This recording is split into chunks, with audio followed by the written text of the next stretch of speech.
Absolutely nuts. With my trusty spear. Look who's coming in for some grub.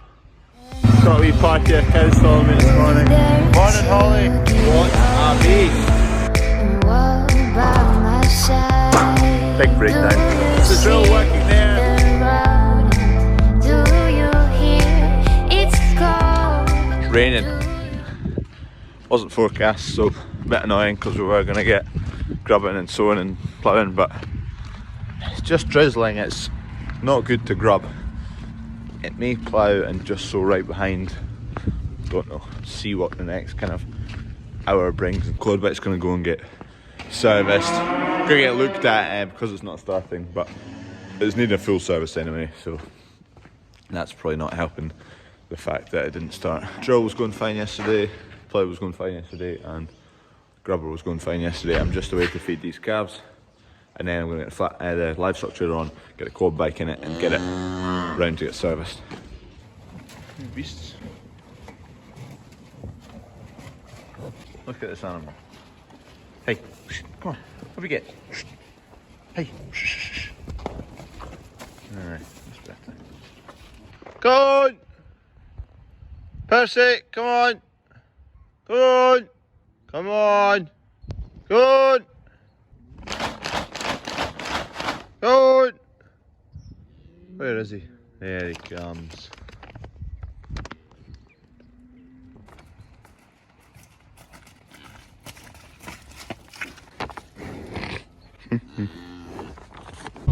Quad bike's loaded, just taking a vehicle down to the garage, needing looked at, and then I get back to the quad bike, get it down to get serviced.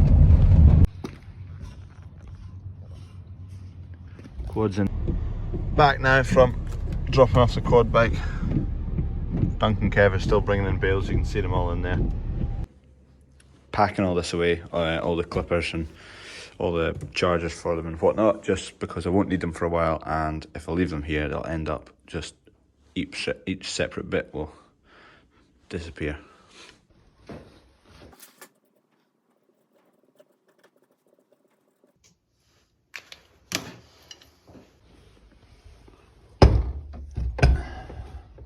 Still a few bits, a couple of bits can't really get access to, so I need to do from above, from the top of the roof, right up there.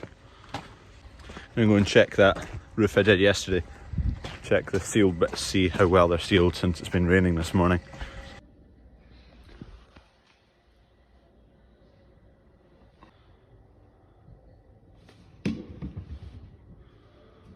Right, I'm back in the shed. It's been a few days since I put the spear in to cool it down. I'm going to go around all the probing points that I've drawn on a wee map over there, get the temperatures, write them down.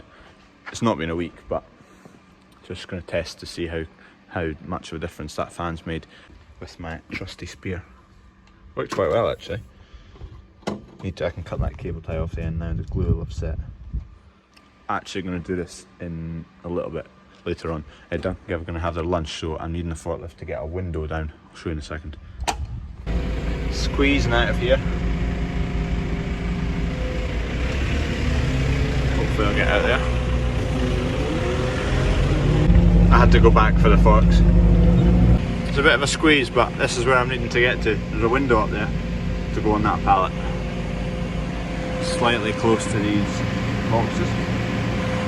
Didn't hit them though. Not yet.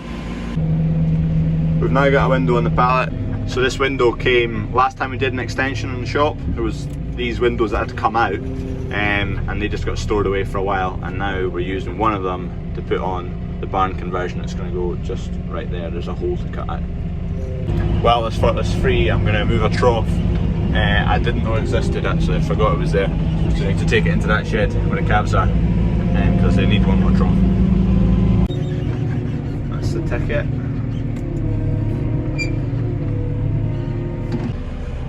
Try not to wipe too many things out.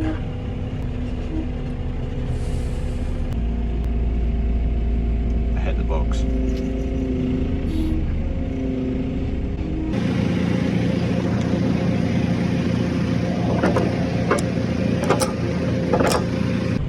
been needing a box of feeding along the pigs. Hold on, just get through here. There we go. One of these ones, so put it on a wee flatbed that can go behind the Discovery. Just now, one of those. There's still 5 others to go, but let's take one just now and that'll get them food for the morning. I need to get this out of the way.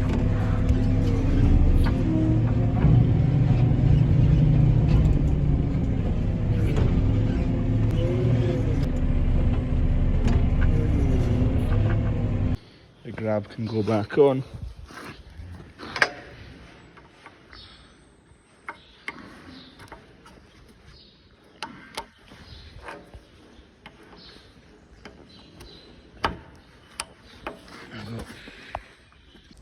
So we're going to try drill a wee bit and plough a wee bit and see what it's like. Duncan and Kev are away out doing that, so they've left a trailer at Bales right there. Just going to go take that inside, get that unloaded, and then load that flatbed up with all the pig feed that's going on the road. I was just going to take a couple of boxes on that trailer, but since they're not shifting bales anymore, may as well fill up the full trailer and get it all along in at once.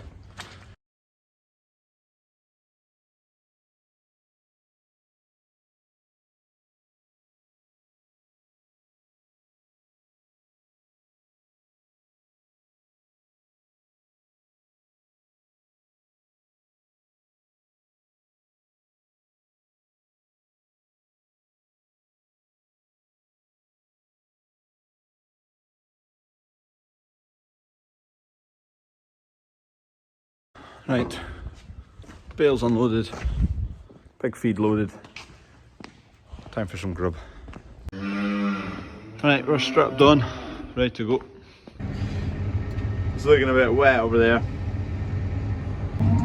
So, well, Duncan and Kev are ploughing and sowing at the moment, but they're just going to do up to where I finished grubbing yesterday, which won't take too long. So if it's not raining later, Duncan can take this along the road to where the pigs are. He feeds them in the morning, so we'll just do that. And if it is raining later, then I can just take it first thing in the morning.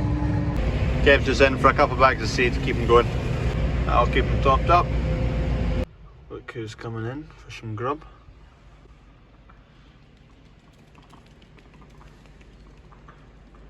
Only 3 of them today. Right, back in here. Get the temperatures done. Barley first.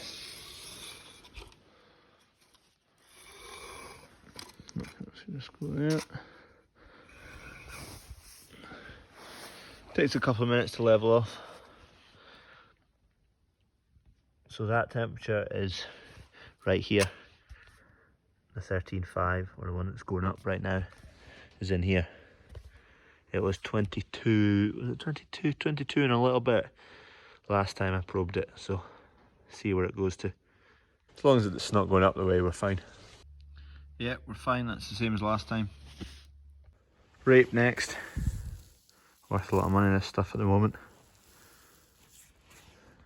While we're waiting for this to come to temperature. So everything in this shed, there's wheat there, there's oats there, barley there, rape here. Only thing that's sold is 9 loads of wheat and 3 loads of rape here. Don't really know what to do. Prices are just going like that. The rape is going up the most. Everything else has kind of reached a peak, and it's moving up and down a wee bit, comes and goes, but the rapes just keep on going. It's £5.60 a tonne was the last time we heard it. Last year we sold everything for an average of £3.70. Absolutely nuts. So don't know what we'll do. Got the unknown of fertiliser, you've got the unknown with all the pigs. If that all hits the fan, well, it is hitting the fan, but if something drastic happens with that, could alter prices drastically in terms of wheat and barley for pig feed. China's market, they never really release what's really going on in their market. What else is going on at the moment? Supply issues, glyphosate shortage, so the English might not get as much wheat in as normal, so next year there'll be a cutback in wheat in the country, so that could lift the price of the wheat over there. But then downside is China could come out and say they've got an absolute load of wheat and prices could come down.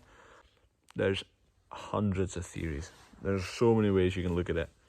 All we're trying to do is sell at a decent price at the end of the day. And plug on for next year. Ferret price, in terms of the ferret prices, it's just gone wild. Nitrogen is the main component that is costing arm and a leg. Sulphur is quite expensive as well, but that's just because it generally comes with a nitrogen product and it's following that kind of trend in the graph. They're just putting the price there because nitrogen's there. Everything else is well priced, it's high priced, but it's not extortionate. But nitrogen's the one you need.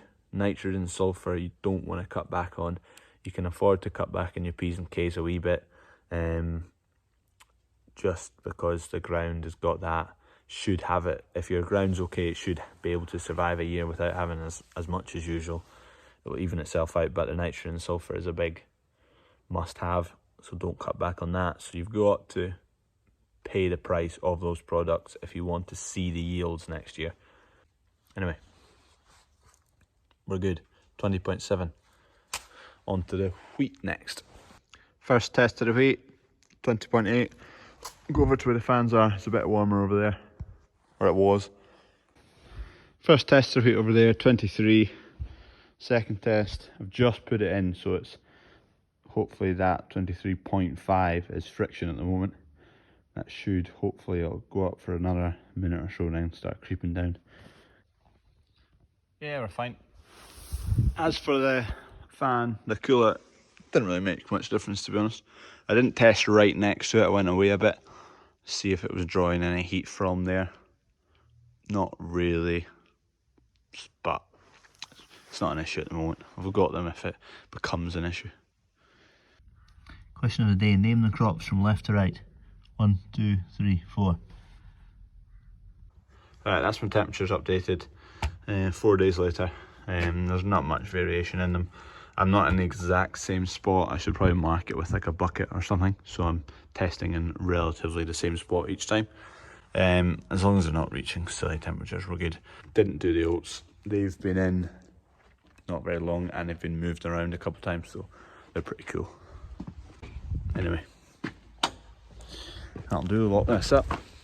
Give it all and walk by my side.